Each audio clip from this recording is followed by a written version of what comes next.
Halo teman-teman, selamat sore. Kita jumpa lagi di vlog sejarah. Hari ini saya ditemani dengan anak-anak 12.1. Ya. Sebelumnya atas nama siapa, Nak? Perkenalkan, nama saya Muhammad Fadlan Ramadan. Perkenalkan, nama saya Fatima Ayu Azahra. Nah, anak-anak, jadi hari ini saya akan bertanya tentang proses pembelajaran yang kita sudah lewati belakang ini dan yang kita hadapi ke depan. Iya. Kalian sendiri itu sukanya belajar sendiri atau bersama teman? Nah, kalau dari Fadlan mungkin? Kalau saya pribadi tuh lebih cenderung suka belajar sendiri, yang mandiri. Memang mungkin banyak orang merasa kalau belajar sama temannya itu atau secara berkelompok lebih seru. Tapi kalau dari saya sendiri tuh biasa saya jadi kurang fokus belajarnya. Makanya itu kayak saya lebih memilih belajar sendiri karena yang mengatur jadwalnya itu saya, yang belajar, yang mengatur materinya saya, yang menentukan kapan selesai, kapan mulai itu saya sendiri juga. Kalau Fatima bagaimana? Kalau saya sendiri sih, mungkin dua-duanya ya. Tapi mungkin kalau ditanya antara belajar sendiri atau belajar sama teman, saya lebih dominan suka belajar sama teman. Kenapa? Karena saya sadar sih kalau misalnya saya belajar sendiri, kadang suka ke distract hal-hal yang seperti ngantuk. Intinya banyak sekali alasan sehingga membuat saya terhambat untuk belajar. Maka dari itu dengan belajar sama teman, saya harap mungkin lebih mengajak atau membuat lingkungan saya merasa lebih nyaman untuk mendorong motivasi saya untuk belajar juga. Juga saya juga memilih-pilih teman untuk teman sebagai teman belajar, begitu Pak. Oke, baik. Menarik ya. Jadi baik Fadlan maupun Fatima punya cara belajar tersendiri yang dilakukan selama ini. Ya. Nah, kira-kira sejauh ini apa tantangan yang paling besar yang kalian alami dalam proses pembelajaran? Iya, tantangan yang paling sulit yang pernah rasakan selama ini. Kalau saya pribadi, tantangan terbesarnya itu pembagian fokus. Kan sebelumnya ini saya mengikuti OSN toh Pak. Ya. Terus artinya saya harus bisa menyeimbangkan kegiatan sekolah, terus persiapan TKA, terus juga OSN.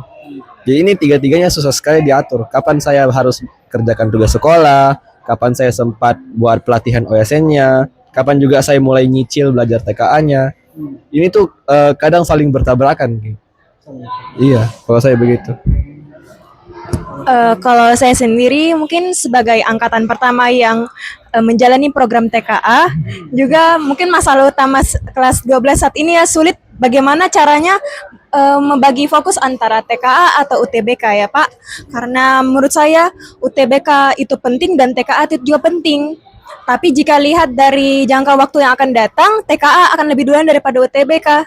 Nah, kalau saya takutnya itu takut ada temanku yang dia ngejar UTBK duluan dan saya mau ngejar TKA terus kalah saing Kak untuk ketika masuk masa-masa UTBK nanti Pak.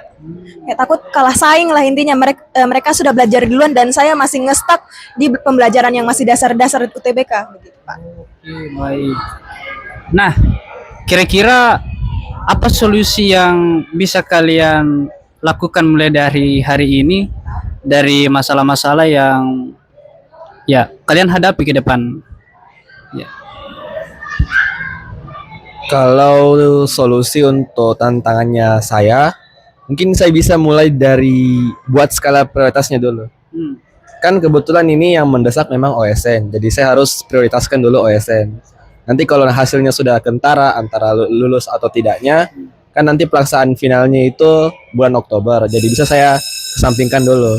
Baru nanti prioritas kedua jatuhnya ke TKA, karena kebetulan kan juga TKA itu tidak jauh-jauh dari materi sekolah. Nanti kalau misalnya bisa fokus belajar TKA, kita juga bisa sekalian belajar materi sekolah. Baru terakhir nih yang tugasnya.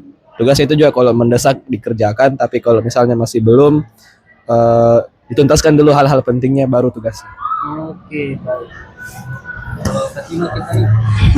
Kalau saya sih Pak, kembali ke manajemen waktu sih Pak. Tapi kalau untuk diri saya sendiri saat ini mungkin saya lebih mengejar UTBK Pak. Karena mungkin saya tetap akan tidak terlepas dari namanya belajar TKA, cuma mungkin saya akan memprioritaskan UTBK Pak, begitu. Gitu karena mungkin sesadar diri sih kayak nilai saya pas-pasan gitu, tapi kenapa kenapa kita tidak coba TK kalau ada kesempatan begitu Pak? Kalau ada kesempatan kenapa enggak dicoba begitu? Oke, baik. Jadi sangat menarik mulai dari tantangan yang dihadapi ke depan, kemudian solusi-solusi yang juga disampaikan. Jadi memang harapan kita ke depan anak-anak, segala sesuatunya akan kita hadapi ke depan ini dari sekarang kita harus siapkan. Iya. Kemudian tak kalah pentingnya adalah bagaimana kita menyiapkan mental, menyiapkan kesehatan, karena sejauh mana kita melangkah kalau kita juga tidak sehat dari sisi mental dan dari sisi fisik, ya segala sesuatu yang kita rancang ke depan itu juga bisa tidak tercapai dengan maksimal. Iya.